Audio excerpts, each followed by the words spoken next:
Oke. Assalamualaikum warahmatullahi wabarakatuh. Bismillahirrahmanirrahim.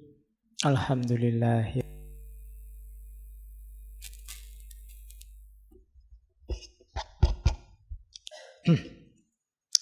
Wa bihi nasta'inu ala umurid dunya waddin. Allahumma sholli wa sallim wa barik ala habibina wa syafi'ina Sayyidina wa maulana Muhammadin wa ala alihi wa ashabihi wa man tabi'ahum bi ihsanin ila yaumiddin. Bismillah. Kita lanjutkan ngaji lagi, belajar lagi. Jangan lupa khitohnya ngaji ini ya memang belajar, bukan ceramah ya. Ya, kalau belajar itu kan kita bisa masuk kemana-mana apa saja. Tidak harus ditelan semua juga, tokoh siapapun. Saya sering bilang, yuk, setiap tokoh dengan gagasannya, dengan ilmunya itu bisa cocok sama kehidupan kita, bisa tidak cocok. Kita sendiri yang harus memilih. Tidak semua yang baik itu kompatibel sama hidupmu. Banyak hal baik yang mungkin tidak kompatibel, tidak cocok sama situasimu hari ini. Kajian-kajian tasawuf misalnya yang banyak menyuruh kita tawakal, banyak menyuruh kita pasrah pada Allah.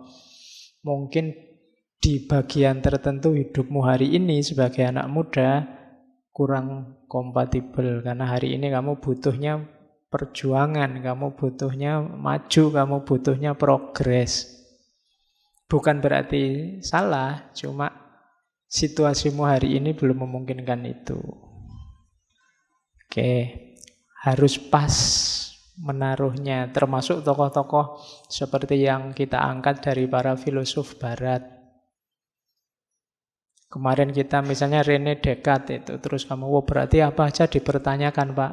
Ya, kalau pas lagi refleksi dalam hidup sehari-hari ya kamu capek kalau mempertanyakan apa saja, nanti malah tidak bisa hidup.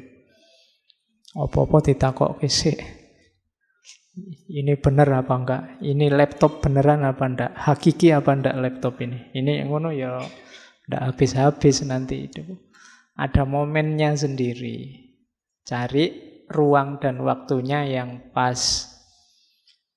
Termasuk malam ini beliau Albert Camus.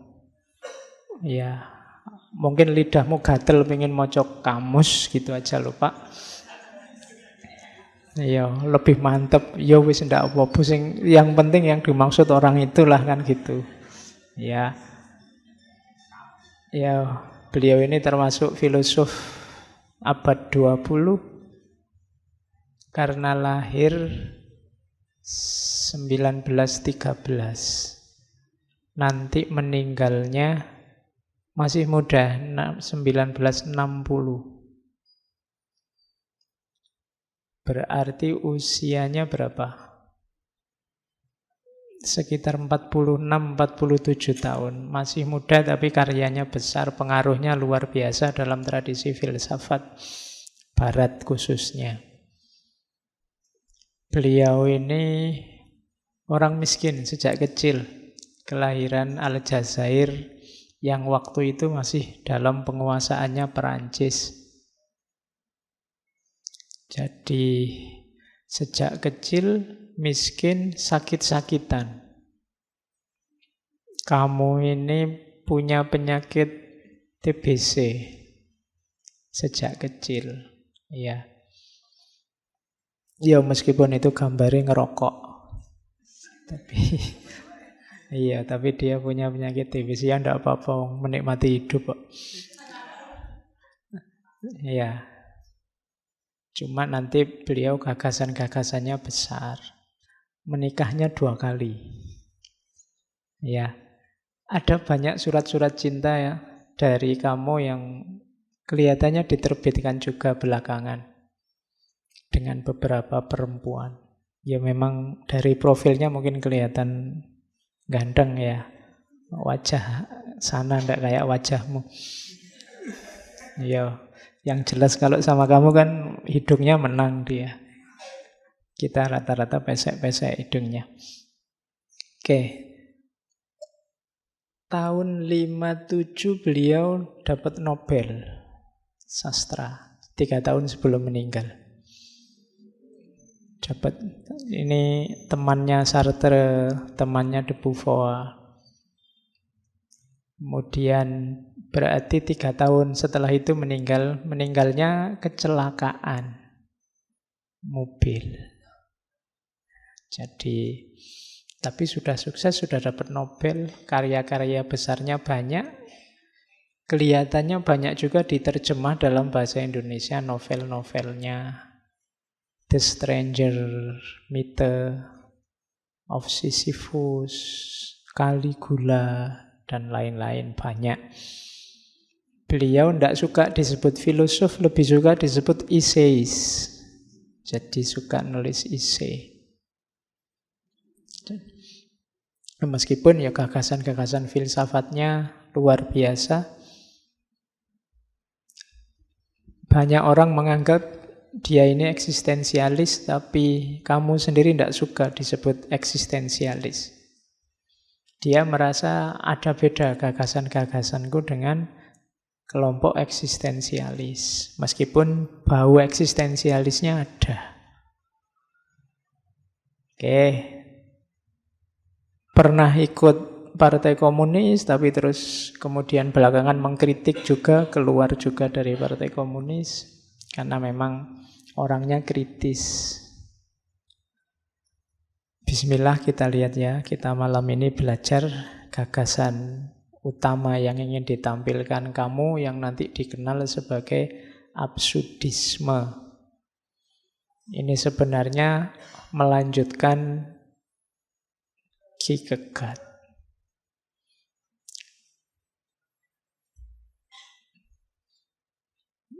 Saya awali dari pidatonya waktu dapat Nobel. Katanya kamu, with what feeling can I accept this honor at a time when other writers in Europe are condemned to silence, and even at a time when the country of my birth is going through unending misery. Perasaan apa yang harus aku terima, yang harus aku rasakan saat menerima kehormatan ini, di saat yang sama banyak penulis lain di Eropa yang tidak boleh ngomong, dibungkam. Dan bahkan saat ini negaraku, tempat kelahiranku sedang mengalami sakit yang tidak berakhir. Karena saat itu dijajah oleh Perancis, Aljazair. Dari kalimat ini kelihatan seperti apa pergolakan jiwanya seorang kamu. Hidup yang sejak kecil susah, sakit-sakitan, tanah airnya juga mengalami penderitaan yang luar biasa. Kemudian jerat kehidupan modern yang nanti ada kapitalisme, ada macam-macam. Termasuk banyak penulis yang terpaksa tidak boleh ngomong atau tidak bisa ngomong. Zaman itu kan banyak. Di Indonesia dulu kan ada itu kan larangan-larangan. Tidak boleh nulis, tidak boleh ngomong, tidak boleh mengungkapkan gagasan. Yang boleh ini, yang itu tidak boleh. Dulu kan biasa semacam itu. Dan itu yang diprihatinkan oleh kamu. Apa gunanya penghargaan ini? Saya harus ngomong apa? Mau ngomong terima kasih, alhamdulillah, bersyukur, atau ngomong apa? Itu kan membingungkan situasinya. Oke, itu pengantarnya. Sekarang kita lihat langsung ke tema utama, absurditas. Katanya kamu, at any street corner, the feeling of absurdity can strike any man in the face. Dimanapun di sudut-sudut jalan, feeling of absurdity, merasa absurd itu bisa menampar wajah siapapun. Merasa absurd itu merasa hidup ini tidak jelas ya. Itu merasa absurd. Hidup ini mau apa sih? Itu merasa absurd. Aku kayak gini ini buat apa sih? Itu merasa absurd kamu. Tidak jelas. Coba bertanya, apa tujuan hidup ini? Apakah hidup ini ada maknanya atau tidak? Gunanya apa aku di alam semesta ini? Kamu akan jatuh pada absurditas, katanya kamu. Jawabnya susah, terus tidak jelas. Para filosof sebelum kita itu sudah mati-matian pengen jawab.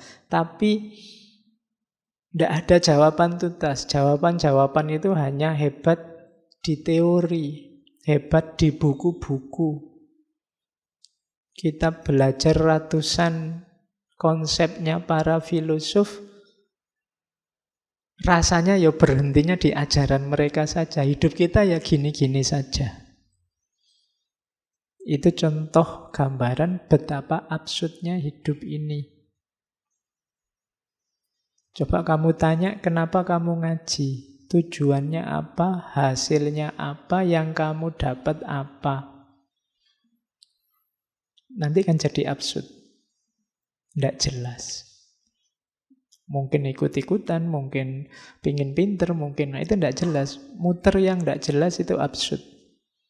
Kayak orang tuamu bekerja mati-matian biar kamu bisa kuliah. Setelah kamu kuliah, targetnya kan terus kamu kerja, terus kamu mati-matian kerja demi anakmu lagi biar anakmu bisa kuliah juga. Terus anakmu juga dia dapat pekerjaan mati-matian bekerja demi anak. Nah nanti ya ngapain bulet? Semuanya berkorban demi anaknya. Lu yang sukses terus siapa? Itu kan absurd. Tidak jelas. Nah, itu yang disedihkan oleh kamu. Jadi katanya kamu, hidup kita ini tidak pernah kita minta, tidak pernah kita harapkan, tiba-tiba seperti ini. Kalau di bukunya kamu itu analoginya kayak bola. Bola itu kita tendang ke selatan, kadang ya jatuhnya malah ke timur. Apalagi yang main timnas. Ayo. Sudah diramal kalah, menang. Diramal menang, kalah. Bingung. Loh, tapi memang hakikatnya permainan bola kan begitu. Dan hidup kita kan juga begitu. Kita merancang kayak gimana, hasilnya apa. Jadi ada jarak antara ideal-ideal yang kita canangkan dengan kenyataan.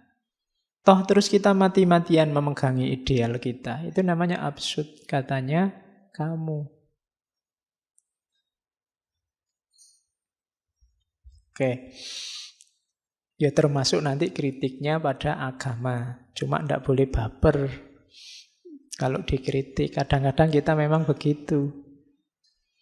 Kita teriak-teriak agama sumber kedamaian, ternyata dalam sejarah banyak bukti agama jadi sumber konflik. Yang kita gadang-gadang ternyata meleset. Itu juga jenis absurditas.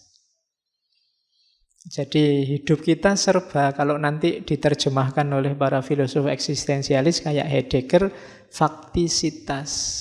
Kita selalu terlempar dalam fakta-fakta yang seringnya tidak cocok sama gambaran kita selama ini. Mungkin dulu kamu sebelum kuliah membayangkan besok kalau saya kuliah, mau rajin nulis, rajin baca, bikin tulisan banyak. Besok kalau saya kuliah, mau nyari pesantren, terus rajin tahajud sambil ngapalin Quran dikit-dikit sambil itu kan idealmu. Begitu kuliah, yo kamu rasakan sendiri sekarang kan. Itu ada jarak antara teori-teorimu dengan kenyataan hidupmu. Katanya kamu, absurd itu konfrontasi antara dunia yang irasional dan kerinduan yang hebat akan kejelasan yang panggilannya menggema di kedalaman hati manusia. Dunia ini katanya kamu ndak serapi yang kamu pikirkan. Cuma kita selalu ingin menjelaskan dunia ini secara mutlak, secara pasti, secara rapi. Dan kita gegeran demi itu. Konsep A tawuran dengan konsep B mengkritik konsep C gegeran sama konsep D. Semuanya konsep, kenyataannya beda. Dalam hidup ternyata tidak sesederhana yang diteorikan di konsep-konsepnya para filosof. Kamu tetap ingin mengejar makna hidup. Kamu kan gitu, mahasiswa yang agak apalah gitu kan. Ini saya pencarian, Pak. Ini kan, itu pun kalau ditanya detail ya bingung. Kamu itu nyari apa? Caranya gimana? Kalau nyari itu kan ukuran kamu sudah nemu itu apa?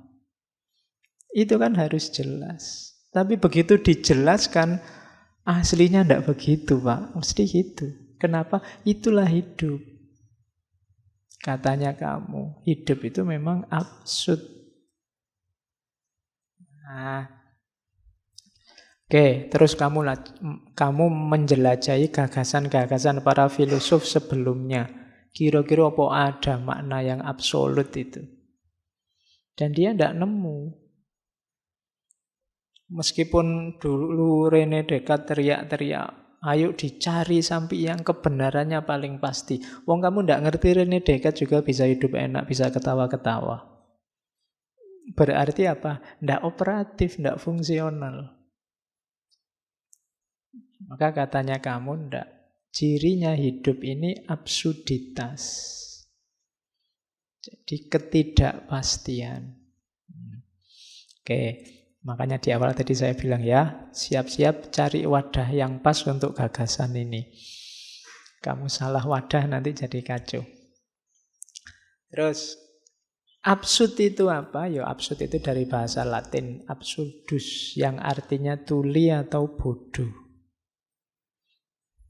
Yang seperti rumusannya kamu tadi, konflik antara kecenderungan manusia untuk mencari nilai dan makna dalam hidup melawan kenyataan bahwa tidak mungkin orang bisa ketemu makna dan nilai pasti mutlak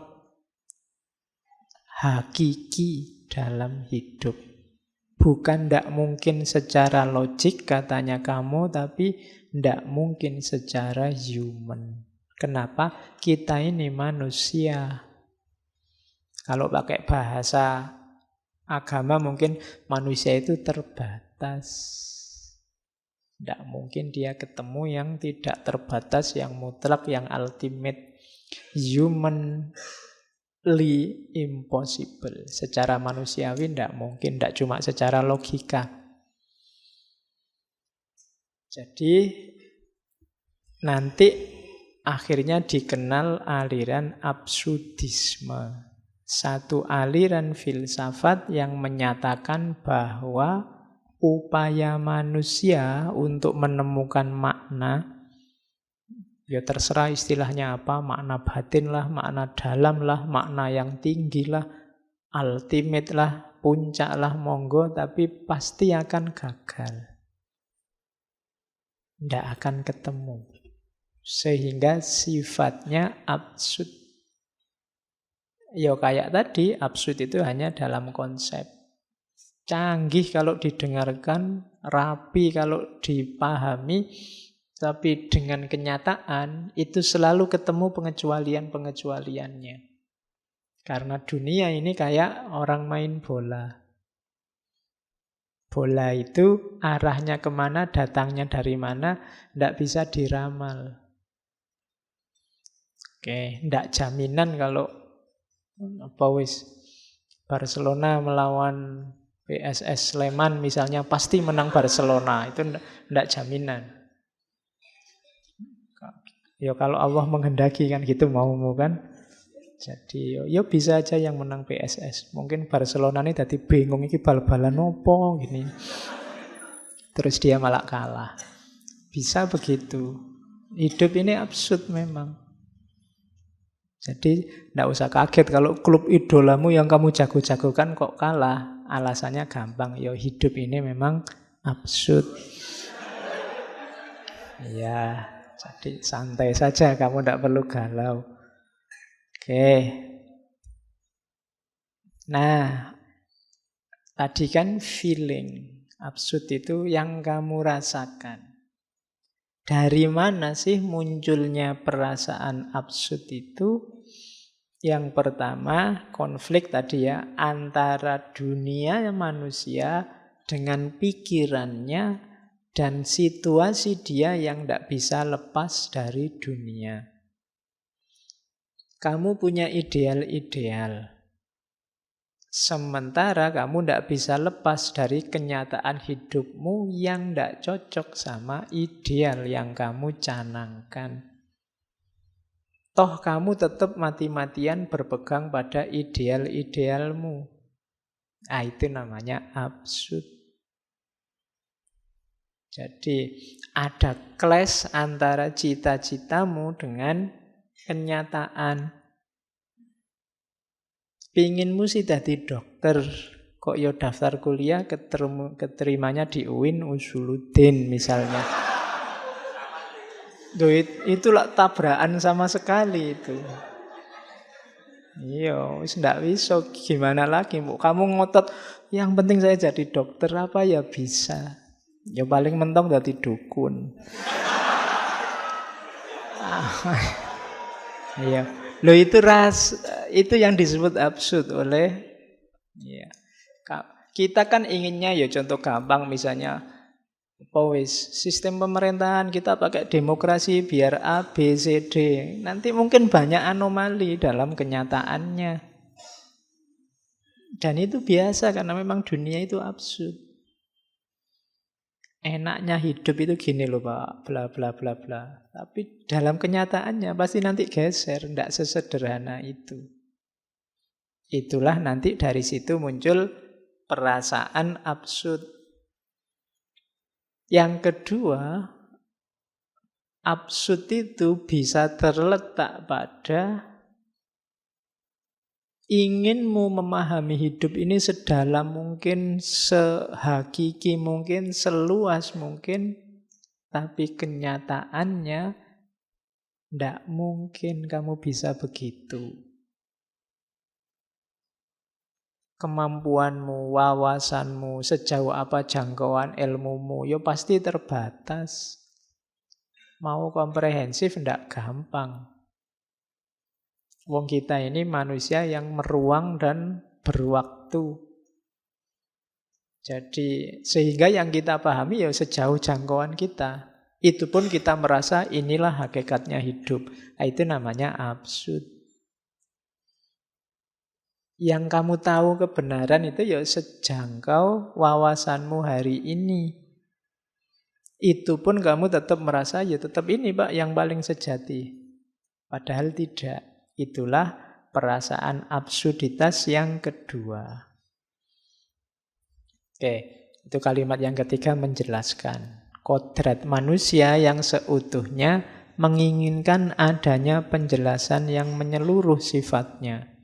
Sementara di lain pihak ternyata dunia telah menyembunyikannya dengan hanya menyajikan penjelasan tersebut setengah-setengah. Sehingga manusia terus mencari kebenaran hanya mendapatkan dunia yang masih terselimuti kabut misteri itu.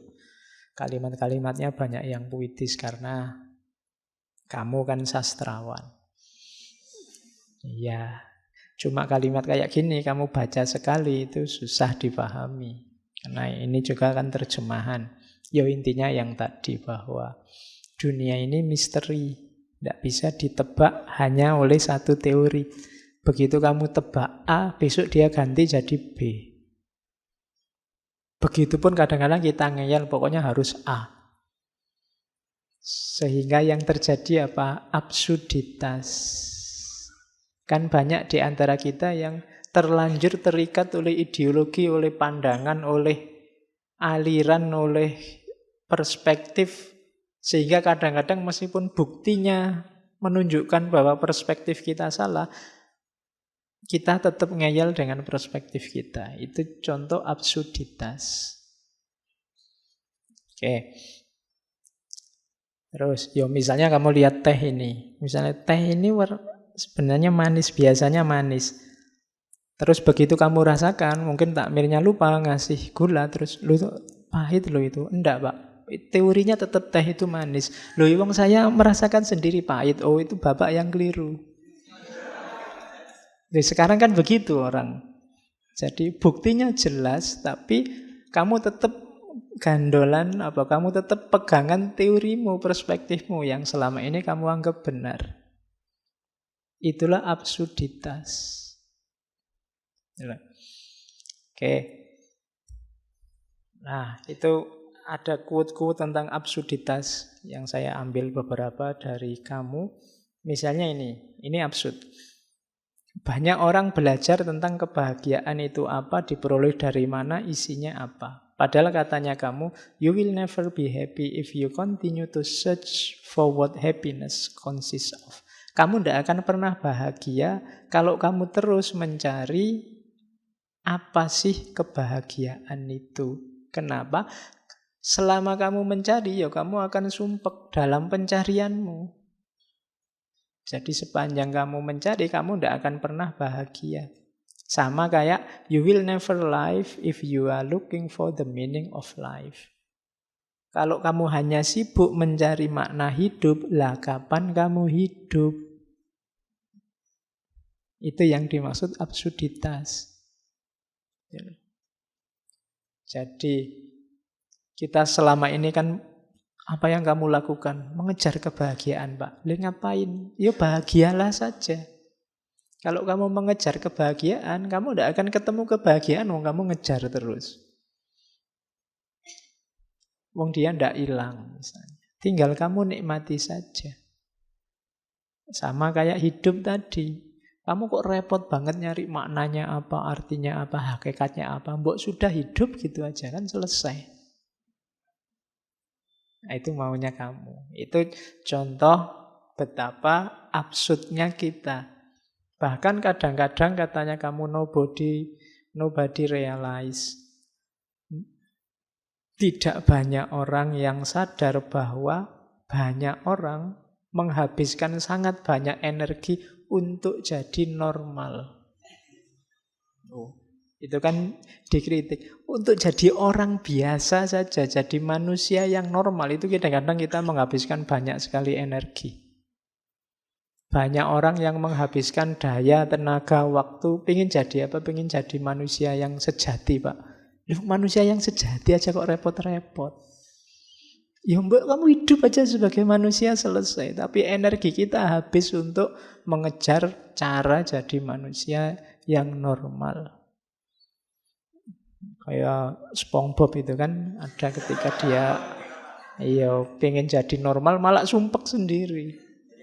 Iya, jadi usahamu untuk jadi orang normal itu membuatmu jadi aneh.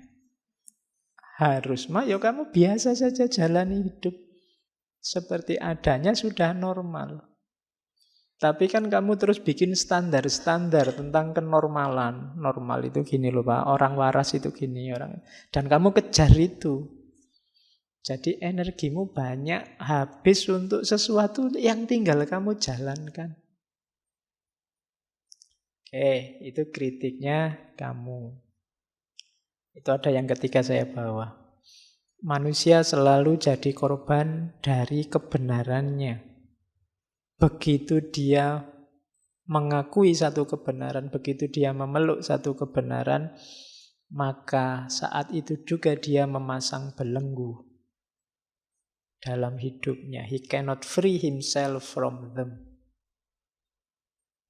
Itu blundernya manusia. Hidup dalam absurditas. Oke, kita selama ini berputar-putar hanya untuk kembali ke ranah normal. Mencari makna hidup yang sejati. Wong hidup tinggal dihidupi, selesai. Ingin jadi normal, yuk kamu nggak usah ngapa-ngapain, itu sudah normal. Tapi kamu nambah-nambah ideal sendiri, nambah-nambah standar sendiri yang bikin hidupmu susah. Itulah absurdnya manusia. Bikin aturan-aturan sendiri, nanti kalau sudah direpotkan oleh aturan, gegeran sendiri.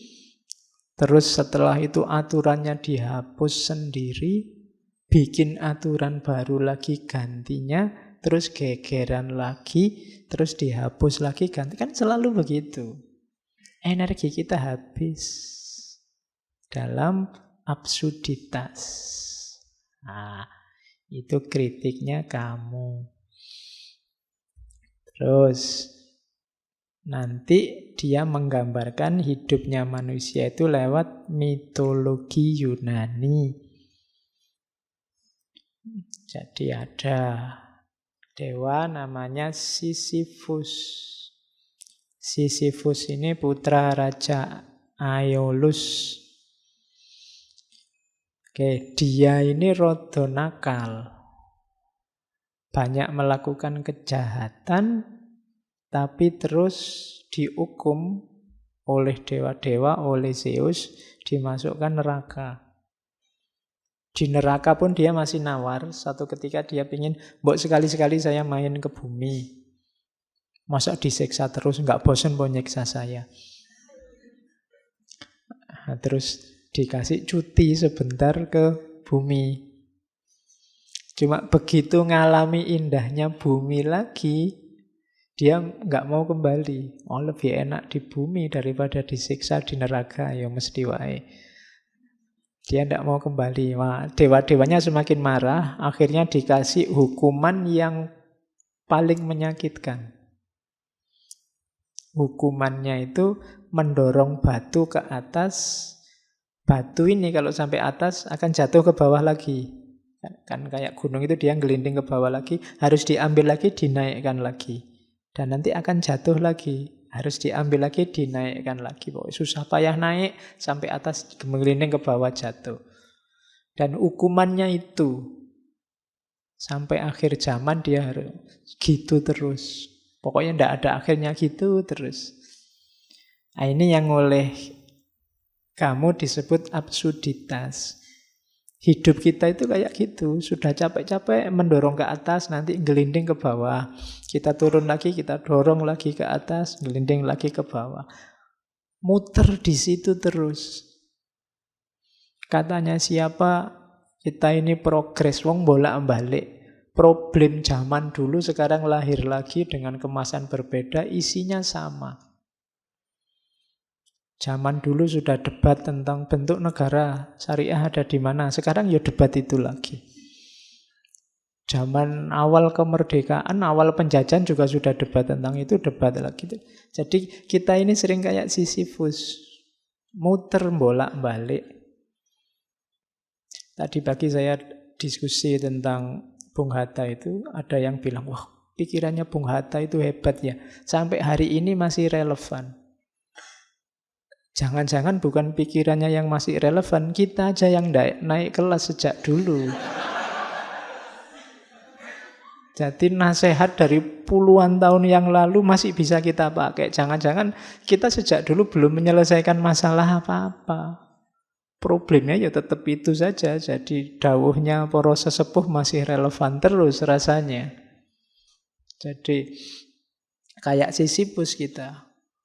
Jadi problem lama muncul lagi, diselesaikan dengan itu lagi, muncul lagi, diselesaikan dengan itu lagi. Jadi ini hukuman yang paling absurd kan ini, menyakitkan, tidak ada akhirnya. Nanti akhirnya gimana? Tidak tahu. Jadi pokoknya begitu aja terus. Nah, itu mitosnya dikenal sebagai mitos Sisyphus.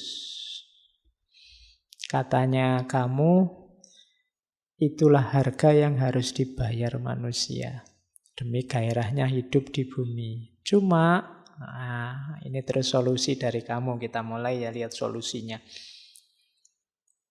Sisyphus ini tidak stres meskipun dihukum semacam itu. Beda sama Prometheus. Prometheus itu dewa juga yang dihukum juga kayak Sisyphus. Cuma Prometheus ini diikat di atas gunung, terus nanti ada burung pemangsa datang, merobek-robek perutnya, terus perutnya hancur, burungnya pergi, yang hancur utuh lagi. Nanti didatangi burung lagi, dimakan lagi, terus burungnya pergi, utuh lagi. Itu hukumannya Prometheus. Jadi perutnya itu habis, ada lagi, habis, ada lagi. Mungkin yang stres malah burungnya. Dia harus bolak-balik, sudah dimakan ada lagi, dimakan ada lagi. Cuma kabarnya kalau Prometheus ini dia stres. Dia pinginnya aku mati saja daripada gini. Beda sama Sisyphus. Sisyphus ini meskipun dihukum seabsurd itu, dia menikmati.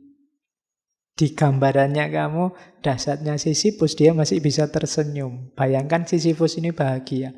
Ayolah kalau cuma ngangkat batu, ayo. Jatuh, ya diangkat lagi. Jatuh lagi, ayo diangkat lagi. Gitu aja kok dibikin repot.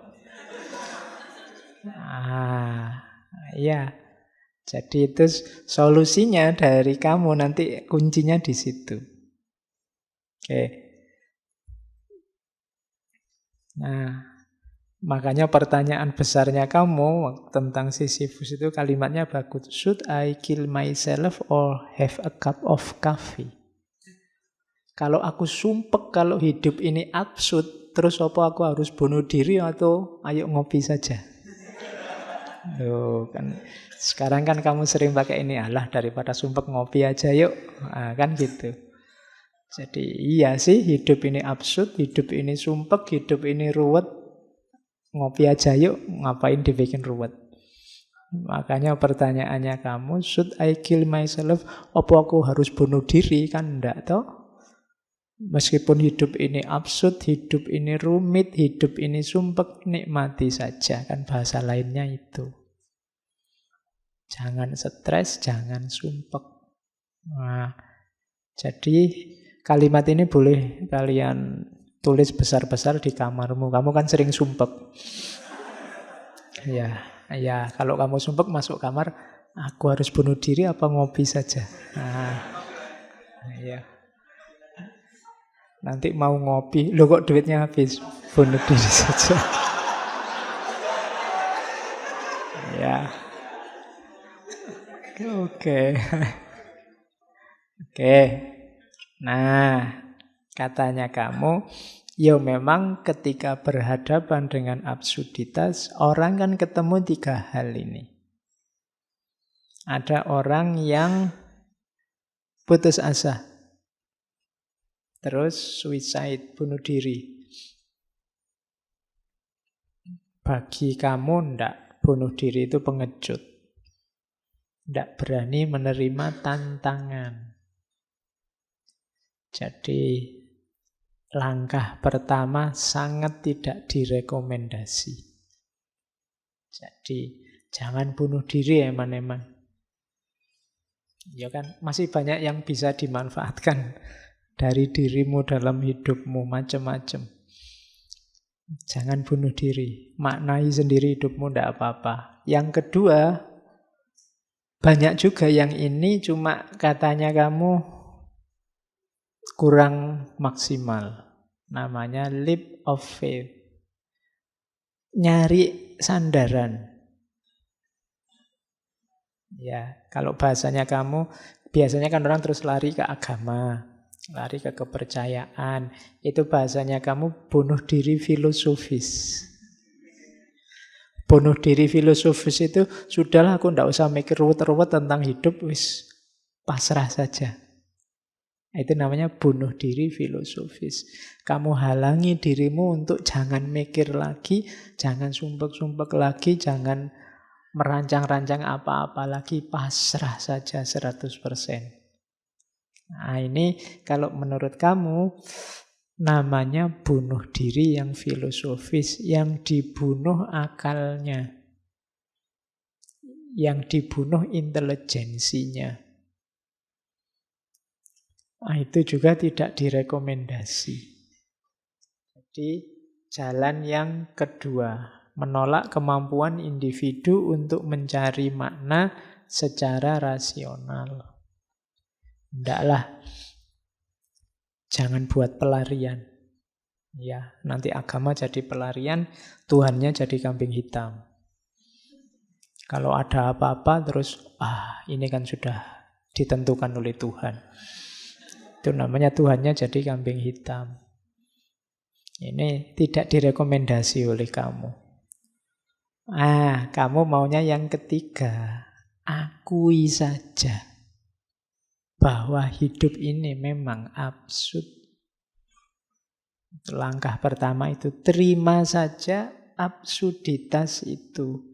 Itulah valid solution yang pertama.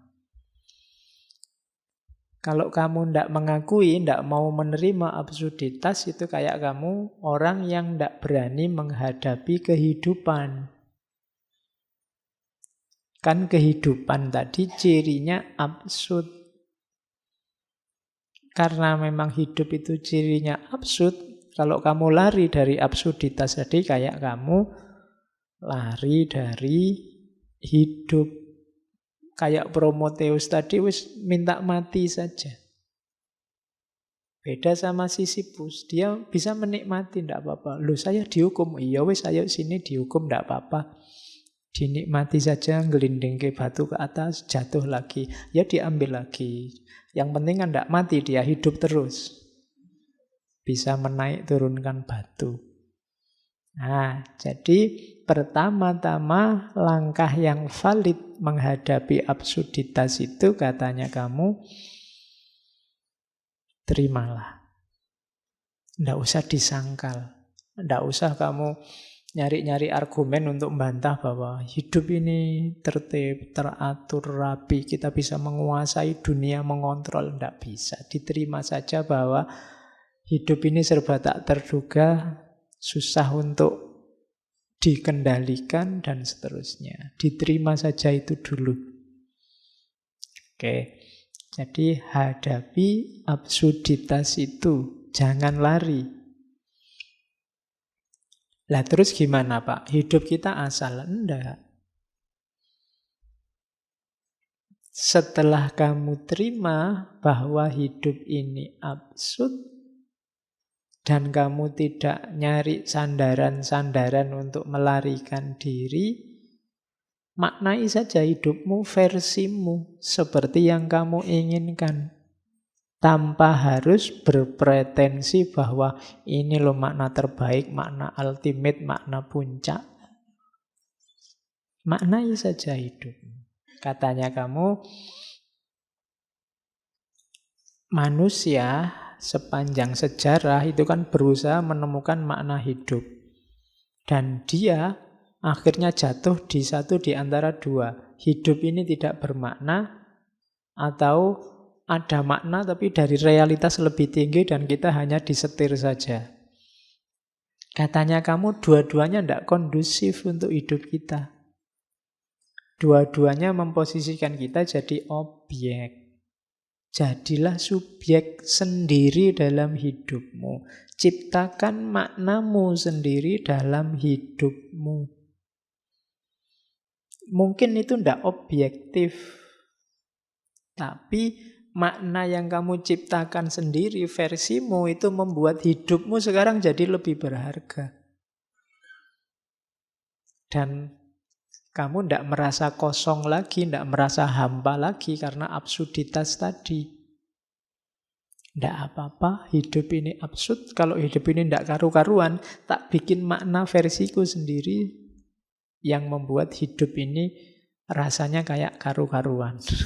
Rasanya kayak lurus, ada maknanya. Tapi makna versiku, tanpa harus merasa makna ini final, makna ini puncak. Di sini bau eksistensialismenya kelihatan. Jadi, eksislah jadi dirimu sendiri dengan makna yang kamu bikin sendiri. Tapi bukan makna hakiki, Pak. Ya ndak apa-apa. Yang penting begitu kamu punya makna, hidupmu kan berharga. Versimu sendiri. Setelah tadi kamu terima absurditasnya, bahwa hidup ini absurd, sekarang kamu beri makna. Lah nanti hidup ini tidak karu-karuan, Pak. Makna saya apa laku? Kalau besok makna saya nggak nyambung gimana? Bikin makna lagi.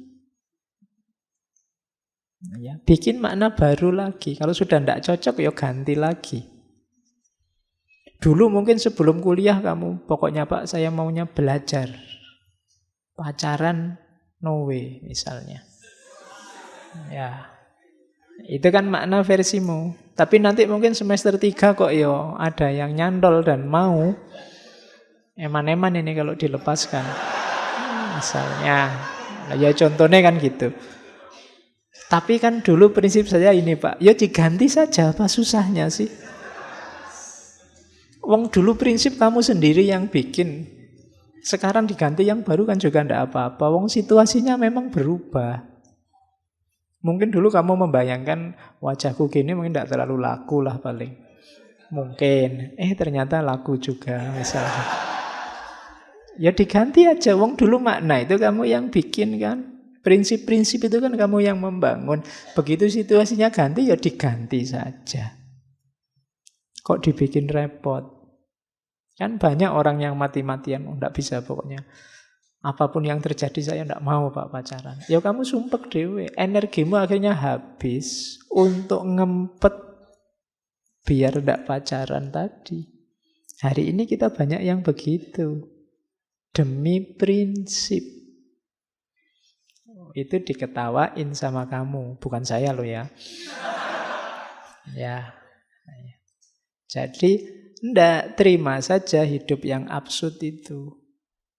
Kalau ada temenmu kok ngeritik, alah dulu katanya ndak mau pacaran, sekarang sama aja pacaran. Loh hidup ini memang absurd. Iya. Jadi ndak bisa dijelaskan hitam putih gitu loh. Kamu kan bisa menjelaskan gitu. Jadi dulu kamu punya prinsip itu karena bayanganmu tentang dunia ini, tentang realitas, tentang relasi itu seperti itu. Sekarang berubah situasinya. Jadi beri makna hidup versimu sendiri. Jadi tidak usah terlalu terikat, saya bilang tadi, terbelenggu oleh kebenaran yang kamu percayai, yang kamu bikin sendiri, sementara dia tidak nyambung dengan realitas.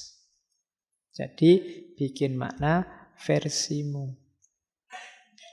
Nah, itu ada quotes dari kamu, I continue to believe that this world has no ultimate meaning. Aku selalu percaya bahwa dunia ini tidak punya makna puncak, makna utama. But I know, tapi aku tahu bahwa something in it has a meaning. Ada sesuatu di dunia ini yang bermakna. Apa yang bermakna itu? And that is man, manusia. Because he is the only creature to insist on having one. Sebab manusia adalah satu-satunya makhluk yang bersikeras untuk punya makna.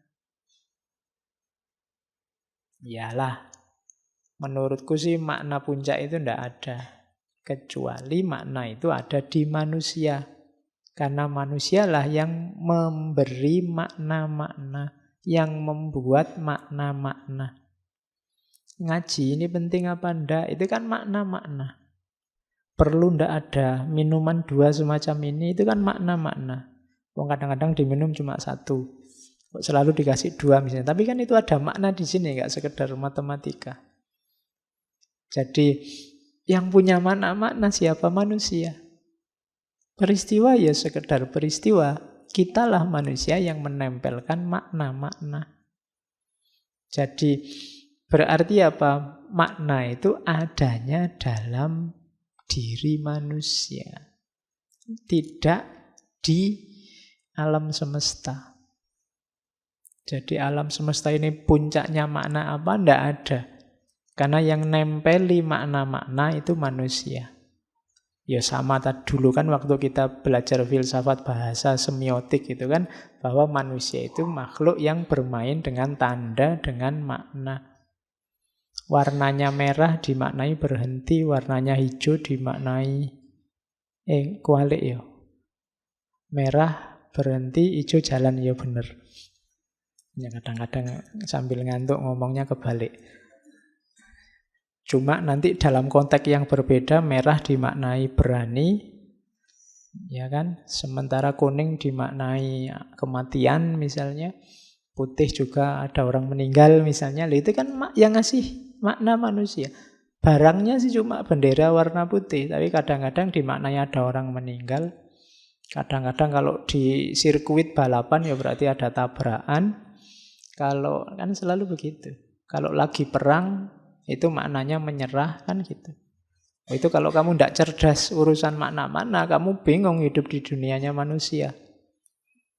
Kalau kamu maknai pokoknya putih itu artinya menyerah. Nanti ada orang meninggal, wah ada yang nyerah nih berarti. Ya maknanya beda. Jadi itulah manusia, serba bermain-main dengan simbol. Kamu yang gundul, kamu yang gondrong, kamu yang rambutnya cepak, itu kan pasti memaknai. Saya filosof ya Pak, ya rambutnya panjang lah Pak, gondrong. Atau gundul, atau itu kan makna-makna. Barangnya sih ya itu, situasinya ya itu, tapi manusia yang ngasih makna. Maka hidup ini memang absurd, terimalah itu, tapi biar hidupmu berharga, maknailah versimu. Biar kamu eksis jadi dirimu. Itu maunya kamu.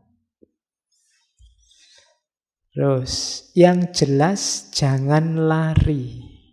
Ini teorinya tentang illusion, act of illusion.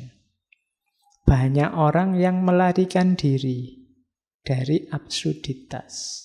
Tidak mau menghadapi. Biasanya larinya pada kepercayaan-kepercayaan, lari pada makna-makna yang dipandang universal, yang dipertahankan mati-matian meskipun tidak cocok atau tidak nyambung. Pokoknya harus ini maknanya, karena ini sifatnya universal, itu lari namanya. Sampean punya pandangan kayak gitu itu loh, tidak cocok, sekarang situasinya berubah, tidak, pokoknya harus ini. Nah itu namanya lari, tidak berani menghadapi kenyataan. Dan kalau orang lari dari absurditas, katanya kamu berarti dia tidak akan sanggup menghadapinya. Lari itu bisa macam-macam, ke agama, ke filsafat, ke tradisi, ke budaya. Yang meskipun mungkin tidak relevan, tidak cocok dengan situasi, dipegangi mati-matian. Nah, itu namanya act of illusion.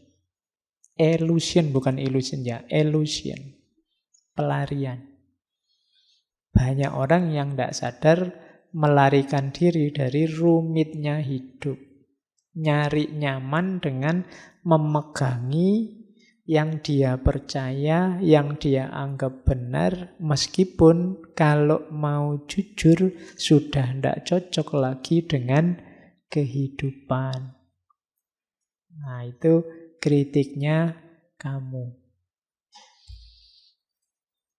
Nah, bebaslah. Itu tadi.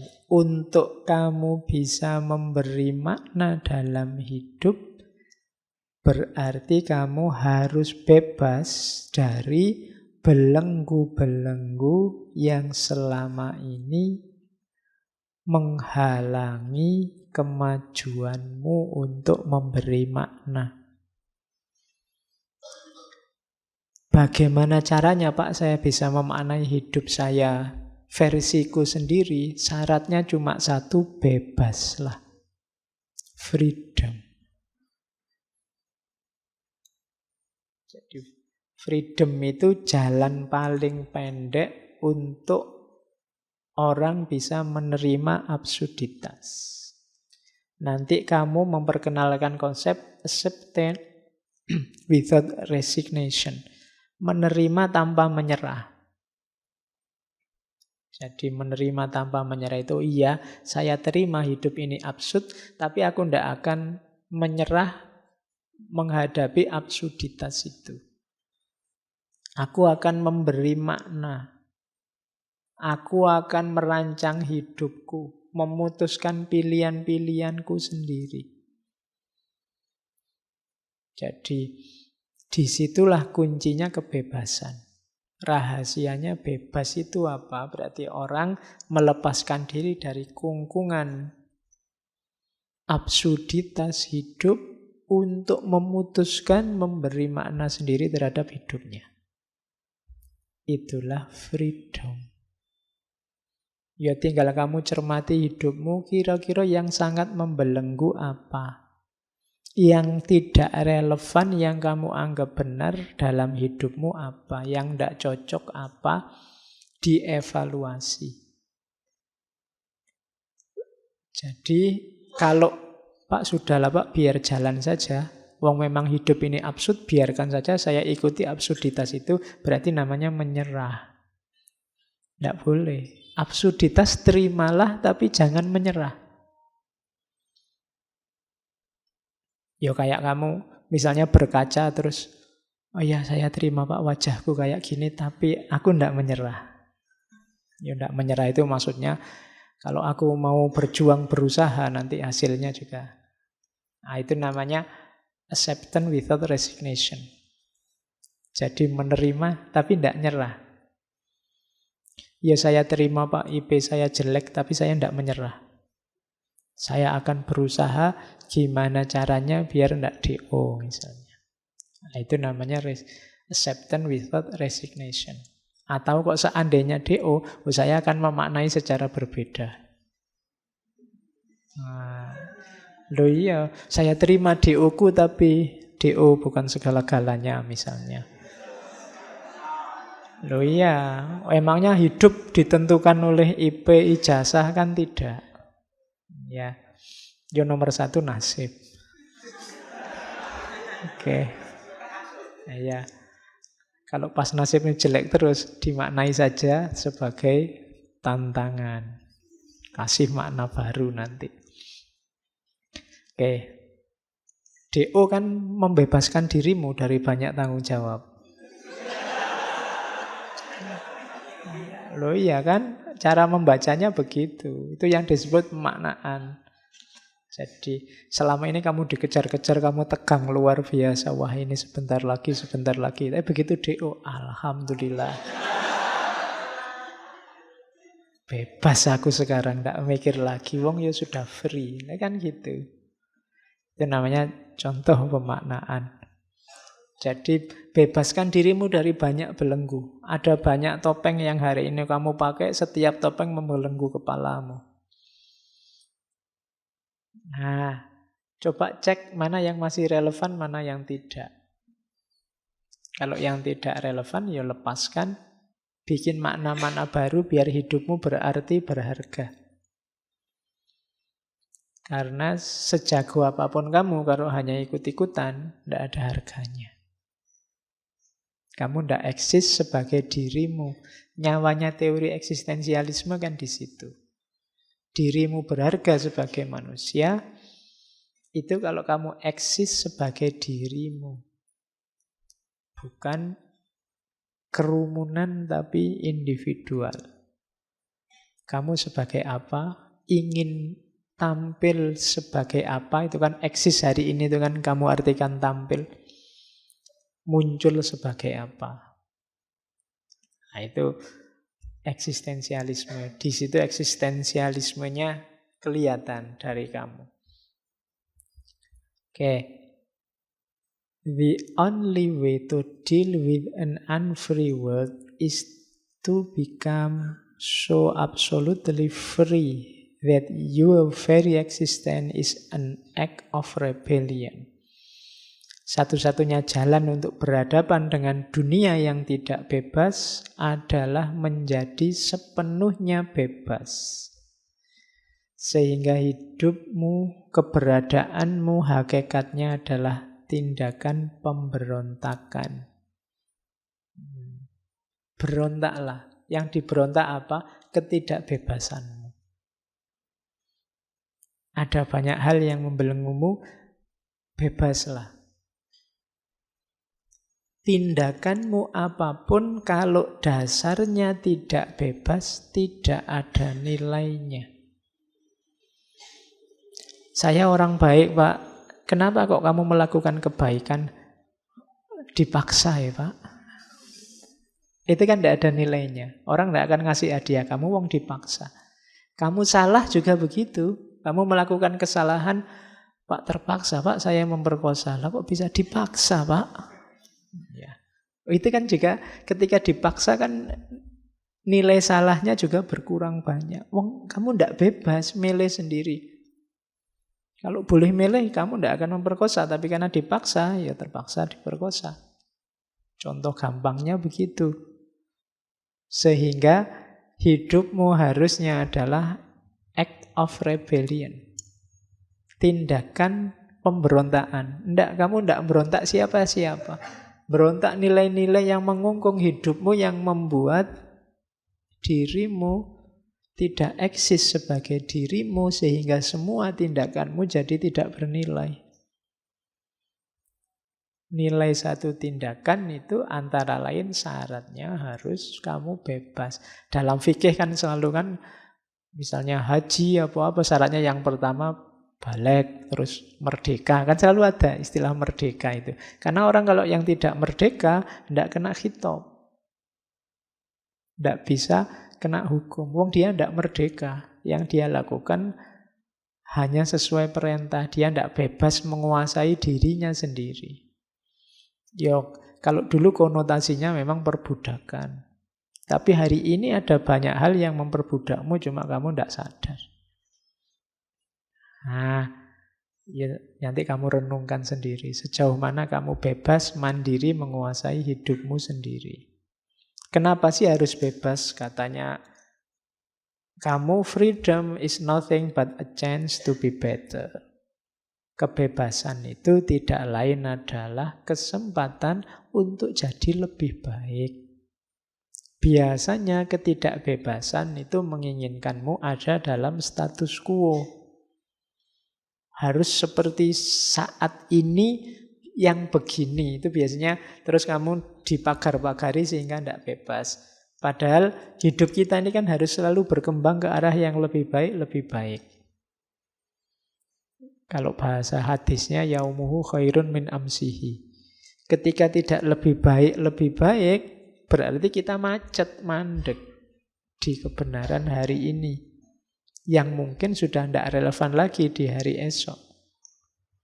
Maka bebaskanlah dirimu biar kamu bisa jadi lebih baik dan lebih baik. Jadi berarti apa? Syaratnya untuk eksis, kemudian menghadapi absurditas itu adalah kebebasan dirimu. Tindakannya adalah tindakan pemberontakan. Terus, kamu, ini agak unik ya, dulu kita pernah ngaji tentang harapan. Kalau bagi Albert kamu, tidak usah berharap. Iya. Kenapa jangan berharap? Penolakan terhadap harapan berarti penolakan untuk percaya apapun melebihi yang ada dalam kehidupan. Jadi harapan itu katanya kamu bukan lawan dari keputusasaan. Orang punya harapan itu kan orang yang hidupnya di masa depan. Dia tidak hidup di masa kini. Itu cara melihatnya beda lagi sama kemarin-kemarin. Tapi perlu dipertimbangkan. Jadi orang yang terlalu banyak harapan, pokoknya tiap hari berharap terus, itu kan biasanya hari ini juga nggak ngapa-ngapain. Yang ditunggu besok. Tunggu saja besok. Tunggu saja besok. Kan mesti gitu. Saya baru saja bikin tulisan tentang gerakan Imam Mahdi mileniarisme itu. Masyarakat itu kalau sudah terpojok, tertindas, tidak punya solusi apa-apa, tidak punya jalan keluar apa-apa, biasanya stuck terus menyerah, dan yang dimunculkan ideologi harapan yang namanya Imam Mahdi mileniarisme itu. Wis ndak apa-apa sekarang sumpek, besok tunggu saja Imam Mahdi datang, semuanya akan dibalas. Kalau Ratu Adil datang, selesai semua konflik di Indonesia. Kan gitu. Itu logika orang yang sudah kepepet, sudah menyerah. Memimpikan datangnya Ratu Adil. Nah, versinya kamu, makanya sudahlah, ndak usah mudah ditipu oleh harapan-harapan. Hiduplah hari ini saja. Jadi, bisa kok kamu hidup tanpa harapan itu. Kenapa? Nikmati saja hari ini. Katanya kamu, harapan bagi seorang absurdis, orang yang berani menghadapi absurditas itu, katanya kamu adalah metode pengecut untuk lari dari absurditas. Tidak berani menghadapi masa kini, tunggu saja besok. Nah, itu kayak kamu kalah, gegeran sama temenmu, tunggu saja, Gusti Allah tidak tidur. Kan selalu begitu. Itu tanda-tanda kamu tidak bisa melawan sekarang. Tenang aja. Setiap tindakan ada balasannya. Itu logikanya kamu begitu. Sebenarnya tidak usah begitu, lawan saja. Tanding hari ini. Kalau hari ini kamu kalah, apa ya? Bisa diharapkan besok kamu pasti menang. Jadi berjuangnya sejak hari ini. Jangan menunggu besok. Perhatikan saja situasi hari ini. Dengan tanpa memiliki harapan, katanya kamu, orang akan termotivasi untuk hidup sepenuhnya di setiap momen peristiwa yang dia hadapi saat ini. Itu uniknya filsafat ya. Berpikir itu bisa dari banyak segi. Kamu mau nyari wajibnya orang punya harapan dengan haramnya orang punya harapan, itu sama-sama ada argumennya. Makanya tadi saya bilang, tinggal cocokkan saja sama situasi hidupmu. Enaknya kamu punya harapan atau tidak yang kondusif, sehingga nantinya melahirkan banyak kebaikan dari dirimu. Ya kamu sendiri nanti yang merancang. Kira-kira kamu perlu harapan apa enggak? Yang mungkin hidupnya penuh kegagalan, ya mungkin kamu butuh harapan biar enggak milih pilihan pertama tadi, bunuh diri. Sumpek, apa-apa gagal itu enggak apa-apa, mungkinnya punya harapan. Tapi yang sedang mengawali perjuangan, menurut saya tanding saja hari ini. Tidak harus ditipu oleh harapan-harapan. Itu kamu melihat yang nomor 2 ini. Terlalu banyak harapan membuat orang tidak fight. Jadi tidak mau turun ke gelanggang. Nah itu kalimatnya kamu. He who despairs of human condition is a coward. But he who has hope for it is a fool. Orang yang putus asa menghadapi situasi manusia hari ini itu pengecut. Dan orang yang punya harapan itu bodoh. Kalau ada waktu kamu cari novelnya kamu yang judulnya Strangers, orang asing. Itu isinya orang yang hidupnya cueknya pol. Ya memang judulnya orang asing. Kamu itu suka, kalau nulis novel itu tokohnya itu stranger, orang asing, outsider, dan yang sejenis itu. Jadi bukan aku atau kamu atau dia atau kita. Selalu posisinya orang asing. Nanti itu kan ceritanya seorang yang, ya pokoknya gambaran absurditasnya hidup itu nanti ada di kamus Strangers itu, di novel Strangers itu. Jadi orang asing. Isinya mungkin bagi kita yang sukanya hidup tertib, aturan moral, peduli sama orang lain, itu isinya tidak karu-karuan novel itu. Wong cerita ibunya meninggal aja di bagian awal itu, ibuku meninggal, tapi tidak tahu juga sih meninggalnya jam berapa, lupa juga sih. Pokoknya kalimatnya jenis-jenis itu, jadi orangnya cueknya luar biasa. Nanti ada cerita dia bunuh orang juga, tapi ya tanpa ekspresi juga. Di penjara juga dinikmati saja penjaranya. Itu kan absurd. Hari ini kan banyak absurd-absurd semacam itu kan. Penjara untuk menghukum orang. Tapi ya bagi yang sangat miskin mungkin penjara lumayan bisa makan gratis. Itu kan absurd. Nanti yang sangat kaya penjaranya mewahnya luar biasa. Kos-kosanmu tidak ada apa-apanya sama penjara-penjara itu.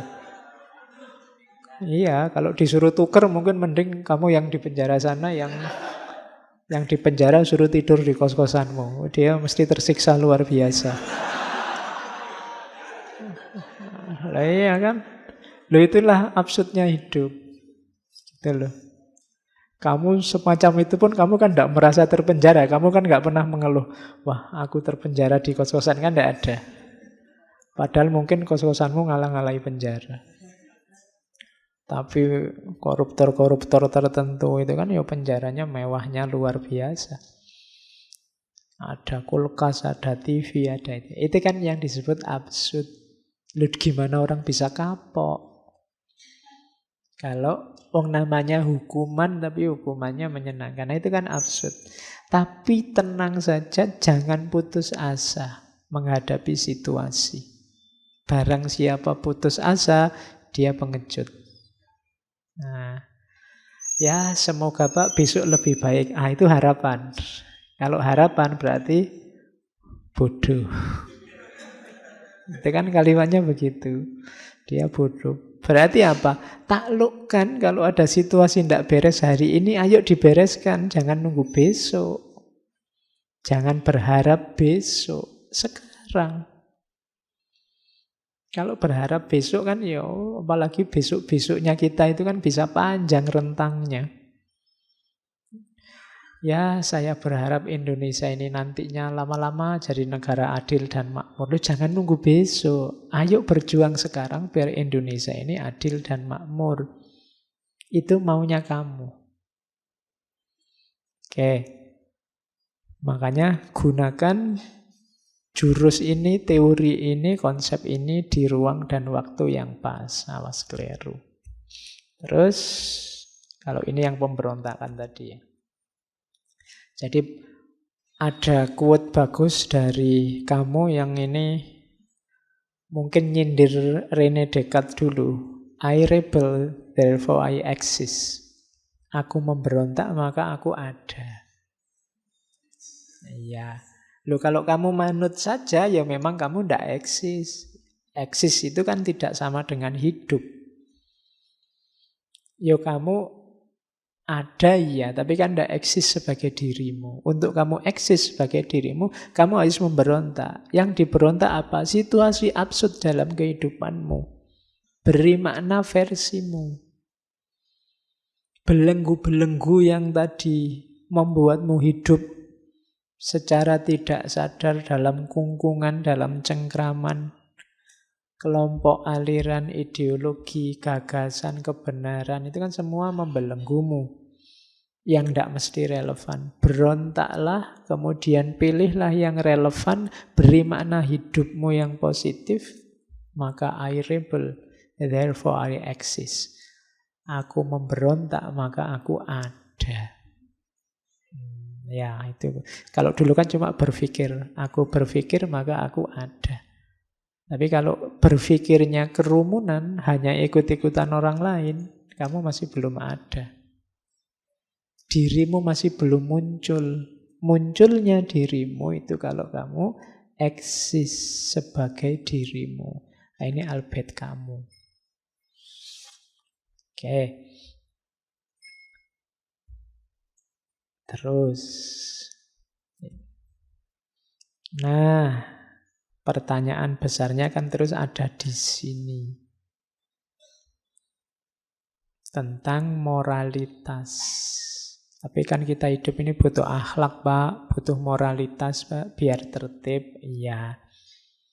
Orang absurd itu bukan orang yang anti moral. Bukan orang yang immoral. Tapi kalau dalam istilahnya kamu, dia lebih ke amoral.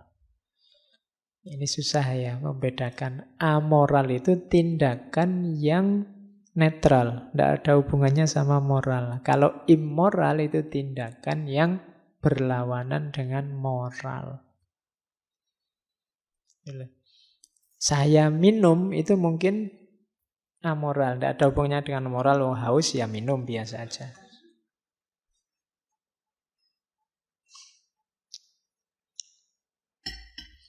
Cuma kalau tehnya tak siramkan ke wajahmu, ya itu immoral. Menyakiti orang lain itu immoral. Kamu duduk itu ya amoral. Amoral itu ya itu belum ada hubungannya dengan moral. Kamu duduk saja. Pak, saya duduk, Pak. Iya. Tapi saya duduknya sambil nendangi teman saya yang di depan. Oh, itu baru amoral, immoral. Jadi ada amoral, ada immoral. Nah, amoral ini isilah dengan nilai-nilai moral versimu. Jadi, baik atau buruk, lihatlah ruang dan waktunya, kemudian ciptakan makna itu versimu. Sama. Disitulah nanti kelihatan integritas moralmu. Sama kayak tadi ya contohnya. Jadi kalau kamu melakukan sesuatu, hasil keputusanmu sendiri, termasuk dalam moral ini, perbuatan ini jadi bernilai. Tapi kalau dipaksa orang lain, hanya karena mengikuti, hanya karena apalagi komitmen tertentu yang mengikatmu, katanya kamu, ya itu belum disebut bermoral. Kamu seolah-olah terpaksa, bukan keputusanmu sendiri. Kamu tidak bisa disebut berintegritas. Integritas itu jiwamu tercetak sudah bermoral begitu dan kamu putuskan bermoral. Tidak cuma karena ikut-ikutan saja. Disitulah kamu disebut orang yang berintegritas. Dan cirinya lagi, lihat situasi. Jujur misalnya, kamu ngerti kapan harus jujur ngomong apa adanya, kapan harus pakai kembang-kembang retorika, karena lihat situasi. Bukan berarti kalau kamu nggak ngomong apa adanya, terus pasti kamu nggak jujur dan salah, nggak. Ada situasi-situasi yang mungkin kamu nggak harus jujur. Kalau jujur, bahaya, atau nggak sopan malahan. Misalnya kamu jenguk temanmu sakit terus bilang, waduh kalau kayak gini ndak lama lagi mesti sampean. Loh itu jujur. Cuma kan ya nggak usah ngomong di situ. Ya, temanku kemarin kayak gini 3 hari cumaan langsung. Iya. Kamu kan ndak mau dimarahi. Yo, aslinya memang begitu kok. Kok saya dimarahi? Saya kan jujur. Iya, jujur. Cuma ruang dan waktunya tidak cocok. Kamu harus cerdas juga memutuskan. Kapan harus ngomong jujur, kapan situasinya tidak memungkinkan. Oke, kalau ada muridmu misalnya ndak pinter ya ndak usah dimarahi. Ah, kamu itu bodoh, pasti masa depanmu suram, pasti gitu. Iya. Ya kamu jujur sebenarnya, cuma kan ruang dan waktunya ndak cocok kamu ngomong begitu. Itulah integritas.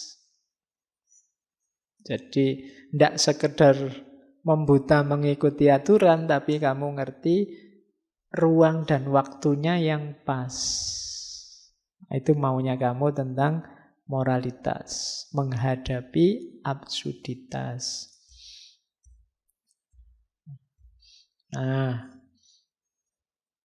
kurang lagi. Tentang, ini diambil dari novelnya The Fall. Ini sindirannya kamu pada kita. Jadi manusia itu katanya kamu biasanya merasa dirinya benar. Harusnya dibalik. Sebenarnya setiap manusia itu punya andil dalam kesalahan. Orang kan selalu merasa aku yang benar, aku yang baik.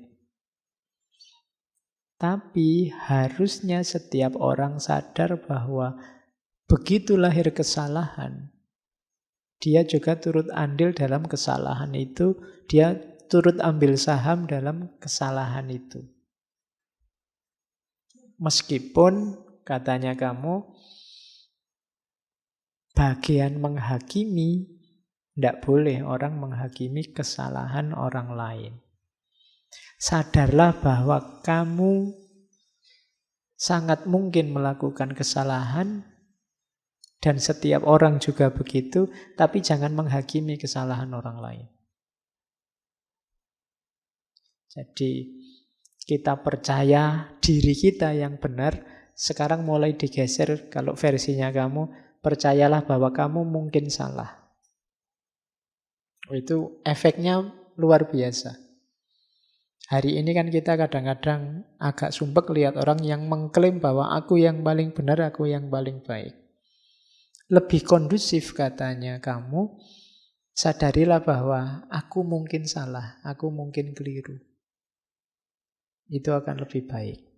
Meskipun jangan menunjuk ke orang lain. Aku ya, bukan kamu. Biasanya kan kita kebalik. Jangan ngomong gitu, kamu mungkin juga salah. Kan selalu ke orang lain. Kebalik. Jangan terlalu percaya padaku, aku ya mungkin salah. Jadi pada diri sendiri. Itu teorinya tentang guilt and innocence. Manusia itu biasanya kecenderungannya ngakui bahwa aku yang benar. Yang ini nanti dalam banyak kasus sering jadi sumber masalah.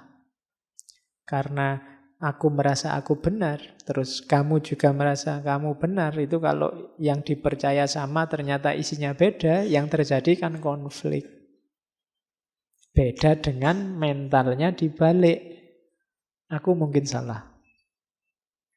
Kamu juga merasa aku juga mungkin salah. Oke, dalam pergaulan kan lebih kondusif. Aku yang salah. Oh enggak, aku yang salah. Aku yang salah. Gegeran. Gegeran lagi ya akhirnya. Ya hidup ini memang absurd ya. Jadi iya, disuruh ngalah akhirnya gegeran gara-gara saling ngalah. Oke. Nah, katanya kamu ini, we are all exceptional case. Setiap manusia, kita semua itu adalah kasus khusus. Jadi ini edisi terbatas. Setiap orang merasa dirinya istimewa, bahasa lainnya itu. Tidak ada loh orang itu yang kalau disuruh jujur aja dia pasti merasa aku ini istimewa loh. Aku ini luar biasa loh. Aku ini siapapun dia. We all want to appeal against something. Terus selalu protes tentang sesuatu yang tidak cocok dengan kebenaran yang dia yakini. Jadi ini bahasa lainnya, manusia itu merasa istimewa dan selalu komplain Yang ketiga, each of us insists of being innocent. Selalu merasa dirinya benar. Bahkan demi 3 hal ini kadang-kadang yang disalahkan bisa manusia seluruhnya atau surga dan Tuhan. Dalam rangka apa? Menunjukkan bahwa aku ini khusus, aku ini harus dibela, aku ini bersih. Orang biasanya itu yang dia rasakan. Jarang orang merasa, saya ini biasa-biasa aja kok Pak. Itu biasanya basa-basi kalau ada orang ngomong gitu. Kamu ingin dianggap istimewa dengan bilang saya biasa-biasa saja. Jadi setiap orang adalah edisi khusus. Jarang orang yang merasa dirinya, oh saya itu jelek kok Pak. Enggak.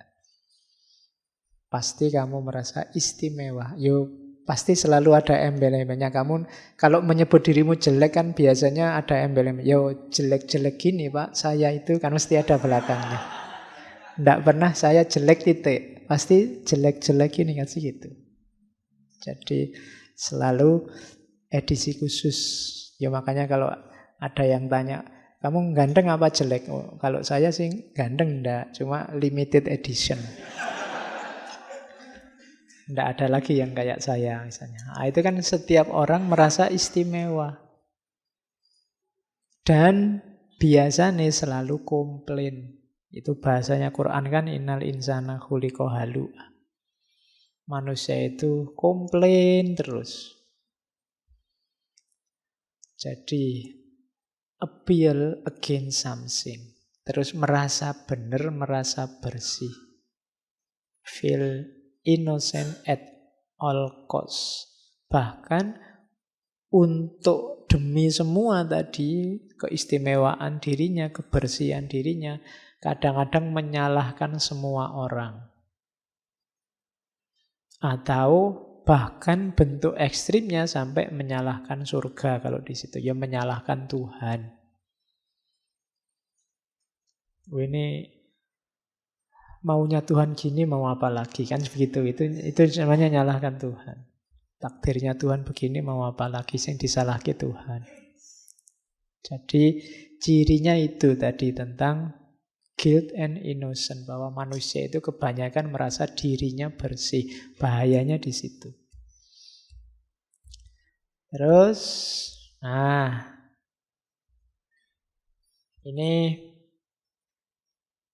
kritiknya pada abad 21. Kenapa sih muncul absurditas-absurditas tadi? Sebenarnya kuncinya adalah pada modernisme.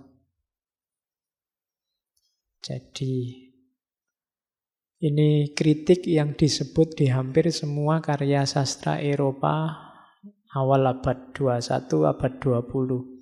Jadi budaya mekanisasi, budaya massa yang manusia jadi terasing dari dirinya, ada dehumanisasi. Katanya kamu, kita ini produk dunia otomatis, kita ini kayak robot. Disitulah sumbernya absurditas. Kita ini kayak robot, kalau sudah diprogram A, yo A. Padahal hidup ini tidak sesimpel itu. Ada peristiwa demi peristiwa dinamis berubah-ubah, sementara kita terlanjur A dan A terus.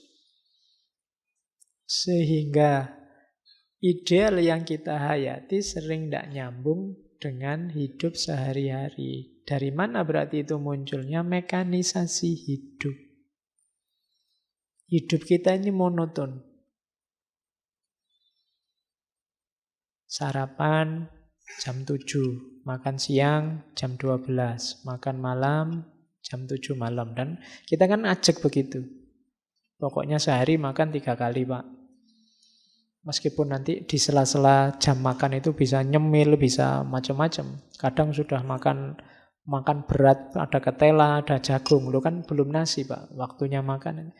Pokoknya mekanis hidup kita itu. Tidur jam sekian, bangun jam sekian, nanti kuliah jam sekian. Tidak luas. Mekanisasi hidup. Ya contoh yang lain banyak. Rutinitas-rutinitas yang menjebak. Kenapa menjebak? Karena kadang-kadang mungkin tidak relevan lagi itu dijalankan, tapi dipaksa harus begitu terus. Ngaji ini emangnya harus malam Kamis. Kok tidak bisa malam Minggu misalnya? Apa tidak bisa malam Jumat? Ya memang biasanya malam Kamis, ya malam Kamis aja lah Pak. Itu jebakan-jebakan cara berpikir modern. Rutinitas. Ya sementara malam Kamis ya tidak apa-apa. Kapan-kapan diganti. Oke, tapi ini contohnya. Ini yang bikin hidup jadi absurd. Kamu mempertahankan idealmu yang sudah tidak relevan lagi dengan situasinya. Oke. Nah, ini cara untuk jadi eksis saya ambil dari salah satu suratnya kamu. Kalimatnya bagus-bagus. My dear, tuh, yo, sayang. Ayo, kalau kita kan sering pakai kalimat sayang sekali. Kenapa Indonesia sepak bola itu nggak menang-menang? Karena begitu mau ngegolkan ndak gol, kata komentatornya sayang sekali. Iya, wong ndak gol malah disayangi. Oke.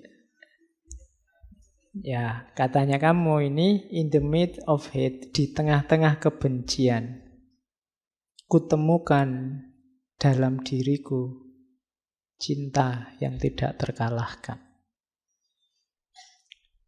Di tengah-tengah air mata, kutemukan dalam diriku senyum yang tidak terkalahkan. Di tengah-tengah kekacauan, kutemukan dalam diriku ketenangan yang tidak terkalahkan.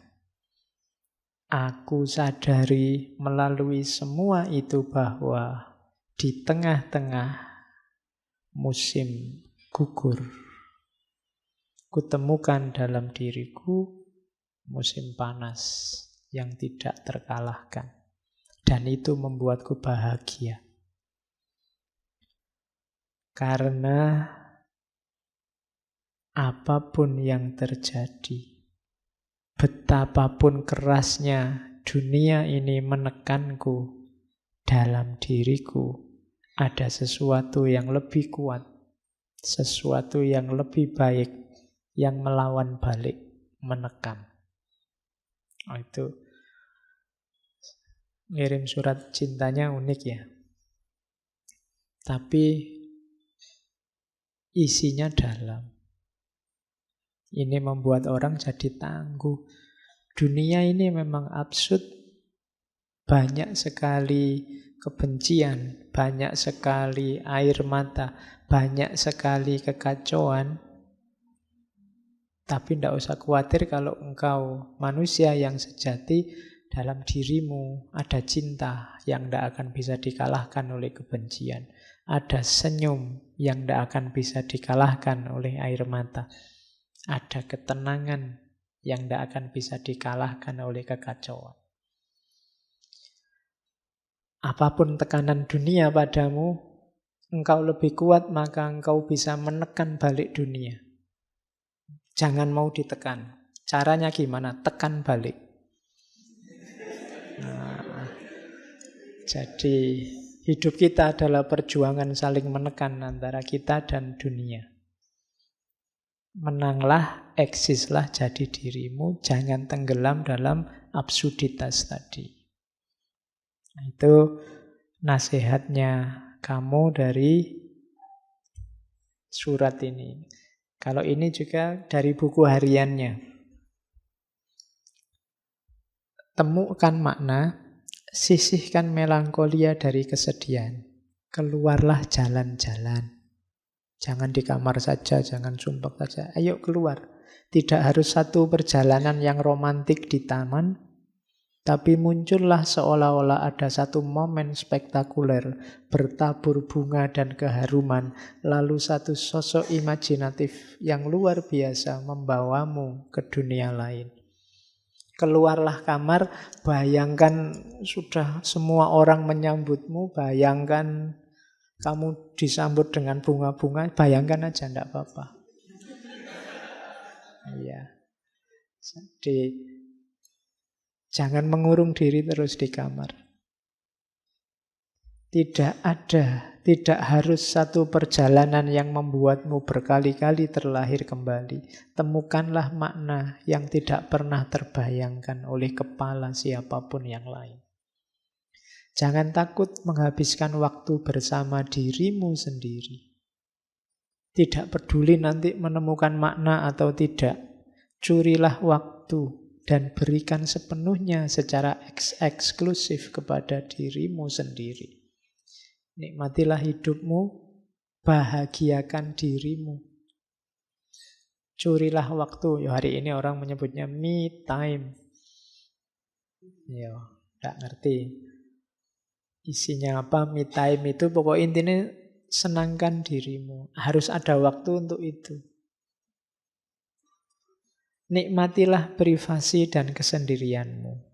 Itu bukan berarti membuat dirimu antisosial atau menolak dunia. Namun engkau perlu bernafas dan perlu menjadi dirimu sendiri. Hidupmu mungkin berat, sumpek. Isinya tekanan demi tekanan. Orang tua tanya kapan lulus, dosen ngasih tugas makalah ndak selesai-selesai. Duit habis, temenmu cerewet, itu kan tekanan demi tekanan. Kamu isinya stres terus. Keluarlah jalan-jalan. Nikmati hidupmu. Beri kesegaran untuk hidupmu. Engkau diberi Allah amanat pertama-tama itu kan ya tubuhmu sendiri. Jiwa dan ragamu. Jangan dibikin susah. Harus ada waktu. Ambil nafas dan menikmati diri. Jangan mau ditaklukkan oleh dunia yang absurd.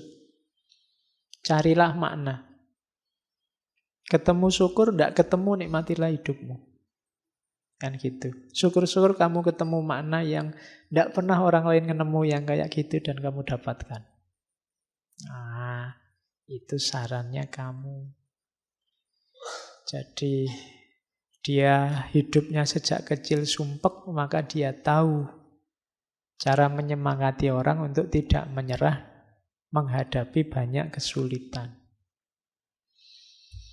Terus ada beberapa lagi quote yang saya bawa. Ini tips-tips untuk tidak jatuh dalam absurditas. Yang pertama ada quotes, people hasten to judge in order to not to be judged themselves. Orang-orang itu biasanya ingin cepat-cepat menghakimi orang lain. Kenapa? Biar tidak dihakimi. Makanya kamu tidak harus terlalu galau kalau dituduh orang macam-macam, dihakimi orang tidak. Itu dia menghakimi karena biar bukan dia yang dihakimi. Orang itu kan hidup saling menilai, cepet-cepetan menilai. Begitu kamu dinilai dulu kan kamu terus down dulu, dia merasa menang. Jadi hidup ini rasanya kayak balapan menilai, balapan menghakimi. Siapa menghakimi siapa.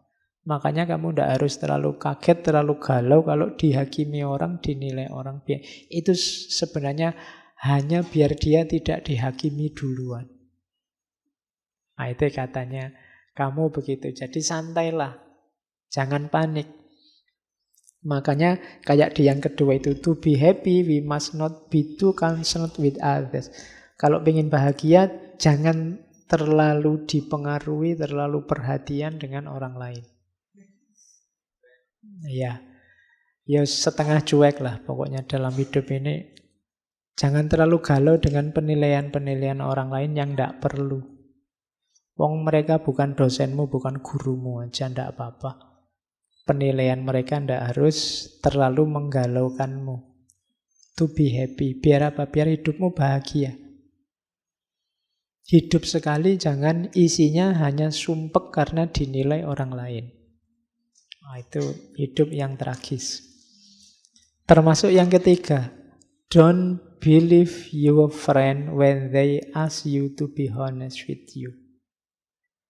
Jangan percaya kalau ada temanmu menyuruhmu jujur pada mereka.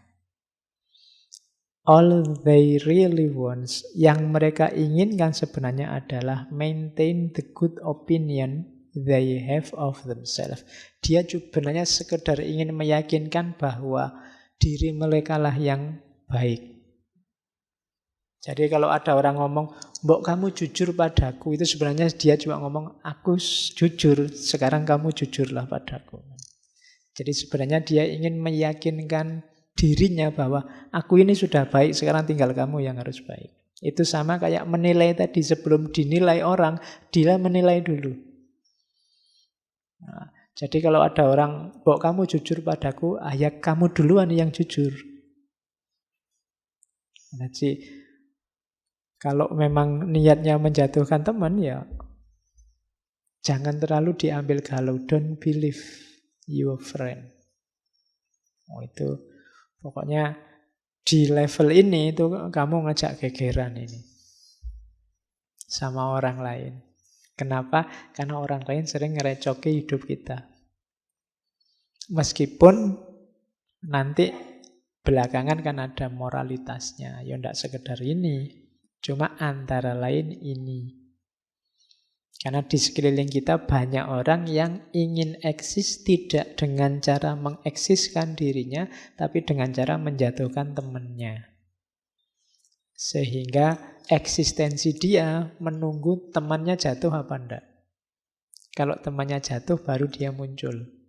Nah itu hati-hati menghadapi orang yang semacam ini. Ada lagi, kalau ini beda tema. I don't want to be a genius. I have enough problem just trying to be a man.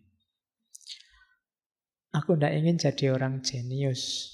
Aku sudah cukup sumpek banyak masalah dengan berusaha untuk jadi manusia saja. Nah, ini maksudnya apa? Kita sering nambah-nambah ideal tadi. Saya ingin jadi manusia yang jenius. Oh, itu nambah sumpek lagi. Jadi manusianya saja sudah susah, kamu nambah lagi jadi manusia yang jenius. Saya ingin jadi manusia yang berguna bagi nusa, bagi bangsa, bagi agama, bagi orang tua. Sumpek lagi kamu. Berguna bagi orang tua aja susahnya luar biasa, kamu tambahin lagi. Cukup jadi manusia sudah memusingkan. Apalagi nambah-nambah beban lain-lain macam-macam. Nah, itu kritiknya kamu. Terus kalau ini kebalikannya, ngajak berteman. Kalau tadi kan ngajak musuhan. Don't walk in front of me, I may not follow. Don't walk behind me, I may not lead.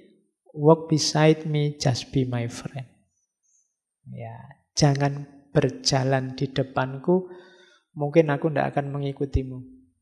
Jangan berjalan di belakangku, aku tidak akan mengarahkanmu, aku tidak akan memimpin kamu. Berjalanlah di sampingku, jadi temanku saja. Ini bisa kamu pakai kalau waktu mau nembak. Ya, iya kan? Yo. Jangan jalan di depanku, jangan jalan di belakangku, di sampingku. Oh. Jadilah temanku. Nah, ya. Jadi, ya kan kalau ini kalimatnya teman kan ya memang teman saja. Ya, bukan yang lain. Nanti jawabannya ya kan teman aja kan? Ya. Maunya kan memang cuma teman. Oke. Kalau ini untuk para dosen. Ya, some people talk in their sleep. Lecturers talk while other people sleep. Ini kamu loh, benar dia bilang gitu. Mungkin dia pas lagi ngajar itu mungkin mengalami ini. Banyak orang yang berbicara waktu tidur. Tapi hanya dosen yang berbicara sementara banyak orang tidur. Ya. Ngaji ini kan juga gitu. Dosennya ngomong dhewe kalian tidur sama cengenges-cengenges sejak tadi. Oke, jadi some people talk in they sleep, lectures talk while other people sleep. Ini nanti kamu bawa kasihkan dosenmu biar dosenmu seneng. Oh iya ya, kadang-kadang gini. Oke, saya kira itu untuk kamu. Wadahnya dicocokkan lagi saya bilang tadi karena ada 1-2 gagasan mungkin yang tidak relevan untuk hidupmu. Kalian pilih sendiri mana yang cocok, mana yang tidak. Oke, saya kira itu ya. Kita masih ada beberapa sesi sebelum Ramadan. Ya, mumpung menjelang Ramadan ya, temanya yang religius. Ya, yang agama-agama. Kita ngomong moralitas lagi aja lah. Anu saja ya, ke timur ini kan di barat. Kita 1 bulan ini ada di barat. Timur. Oke. Ke ke Indonesia. Moralitas. Kita ambil yang populer ya, kita ambil Hamka. Buku saja kita ambil, nanti karena Hamka ini banyak, saya ambil bukunya Lembaga Budi. Kemudian setelah Hamka kita ke Jawa. Ajaran moral Jawa. Dulu sudah Wedotomo, besok kita ambil serat Wulangreh, Pakubuwono sekawan. Terakhir pas menjelang puasa, ya saya ngambil 3 ya karena khawatirnya nanti kita harus ngambil jeda sebelum puasa. Takmirnya mungkin harus kerja bakti, bersih-bersih. Kita tutup dengan Ghazali. Kita ambil 1 kitab Al-Kashfu wa Tabyin. Ini membahas orang-orang yang tertipu. Isinya tentang orang-orang yang merasa dirinya baik, merasa dirinya benar, ternyata tertipu. Itu Al-Kashfu wa Tabyin. Jadi bulan depan kita tobat. Iya, kita belajar moralitas timur yang lurus-lurus. Kita ketemu Hamka, kita ketemu Pakubuwono, kita ketemu Ghazali. Setelah itu puasa. Ya nanti habis Idul Fitri kumat lagi, enggak apa-apa. Oke, saya akhiri sekian. Kurang lebihnya mohon maaf. Wallahul muwaffiq, wallahu a'lam bishawab. Wassalamualaikum warahmatullahi wabarakatuh.